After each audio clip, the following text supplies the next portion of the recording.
दोस्तों नमस्कार, स्वागत है आप सभी का। और आज हम लोग एक और योजना पढ़ेंगे। उस योजना का नाम है प्रधानमंत्री कुसुम योजना, KUSUM योजना, कुसुम योजना।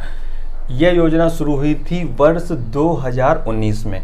तो सन तो आपको याद ही रखने हैं, कभी भी मैचिंग के लिए पूछे जा सकते हैं।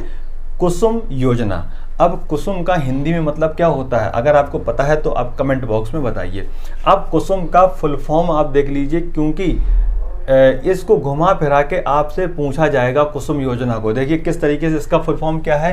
किसान ऊर्जा सुरक्षा एवं उत्थान महाअभियान। क्या है? किसान ऊर्जा सुरक्षा एवं उत्थान महाअभियान। कुसुम का फुल फॉर्म आपको याद ही करना है। क्या है इसका फुल फॉर्म? किसान ऊर्जा सुरक्षा एवं उत्थान महाअभियान। मतलब ये है, अब नाम से ही योजना को अब याद रखना है। ठीक, क्या करना है? किसान के लिए ऊर्जा सुरक्षा है और उत्थान महाअभियान, मतलब दो चीजें हैं। किसान के लिए ऊर्जा सुरक्षा, जो एनर्जी किसान को चाहिए है वो सुरक्षित हो जाए। उसके लिए वो कैसे सुरक्षित होगी? किसान के लिए मुख्य एनर्जी क्या है कि जब वो ट्यूबवेल चलाता है तो उसके लिए लाइट चाहिए, उसको इलेक्ट्रिसिटी चाहिए, बिजली चाहिए। तो उसकी ऊर्जा सुरक्षित कैसे होगी? लाइट नहीं आ रही है, उसको बहुत ज़्यादा बिजली का बिल पेमेंट करना पड़ता है, ये सारी उसको दिक्कतें हैं। तो उसकी सुरक्षा के लिए सबसे ज़्यादा ज़रूरी क्या है कि एक सोलर वाला जो इलेक्ट्रिसिटी सिस्टम है वो उसके खेत पे लगा दिया जाए।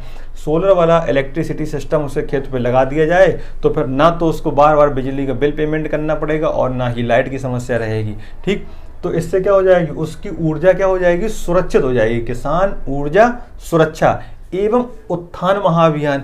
अब उसका उत्थान भी करना है, विकास भी करना है किसान का, तो उत्थान महाअभियान। लेकिन ये ऊर्जा से ही संबंधित है, तो ध्यान रखिए। अब किसी किसान के पास मानिए बहुत ज़्यादा ज़मीन बंजर पड़ी हुई है, ठीक, जहाँ पर कृषि काम नहीं किया जा सकता। ध्यान रखिए, जहाँ पर कृषि कार्य नहीं किया जा सकता, ऐसी पथरीली ज़मीन या बंजर ज़मीन पड़ी हुई है।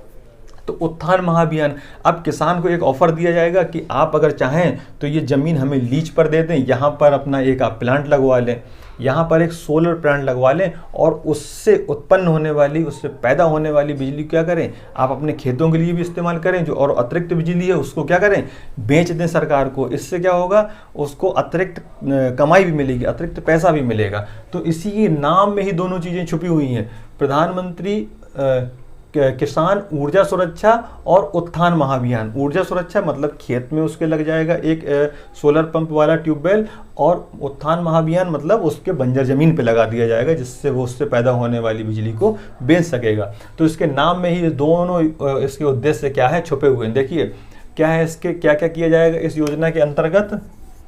किसानों को एकल सौर पंप स्थापित करने के लिए सब्सिडी दी जाएगी।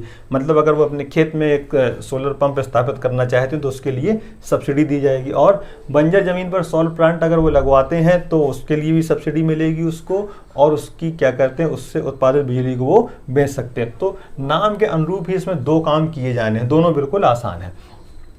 अब इसमें ध्यान रखने वाली बात है कि इसको कौन सा मंत्रालय इस योजना को चला रहा है। मोस्ट इंपॉर्टेंट क्यों, मैंने बताया कि जो चीज़ें नाम से मैच नहीं करती हैं या जहाँ पर कन्फ्यूजन होता है वो चीज़ें ज़्यादा पूछी जाती हैं। आपको लगेगा किसान से संबंधित ये है, तो हो सकता है कि जो किसान कल्याण मंत्रालय है वो इसको चला रहा हो या ग्रामीण विकास मंत्रालय चला रहा हो, तो नहीं, ध्यान रखिएगा, इसको चला रहा है नवीन एवं नवीकरणीय ऊर्जा मंत्रालय। ठीक, क्योंकि ये ऊर्जा से संबंधित है और इसको नवीन एवं नवीकरणीय ऊर्जा मंत्रालय चला रहा है।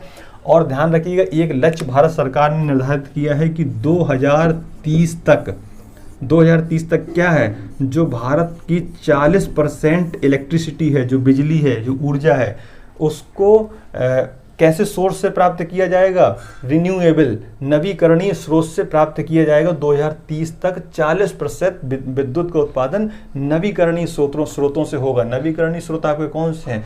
सौर ऊर्जा है आपका नवीकरणीय स्रोत है। तो इस तरीके से इस उद्देश्य को भी प्राप्त करने में क्या है, ये योजना महत्वपूर्ण है। और एक बात ध्यान रखिएगा, इस योजना में 20 लाख सोलर पंप स्थापित करने का लक्ष्य भी रखा गया है। अब देख लेते हैं कि इसमें केंद्र और राज्य और किसान की हिस्सेदारी कितनी है।